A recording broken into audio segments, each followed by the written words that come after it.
माझं नाव प्रियंका अशोक जाधव, राहणार उमरत, तालुका शिंदखेडा, राज्य जिल्हा बुलढाणा.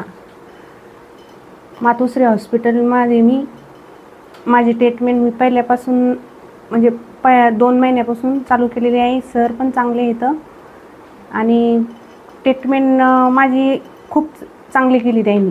सरांचा स्वभाव पण खूप चांगला आहे आणि मॅडमचा पण. आणि मला मुलगा झाला आणि त्यांनी माझी खूप काळजी घेतली. स्टाफनं पण माझ्या खूप काळजी घेतली आणि सुविधा पण चांगली घेतली.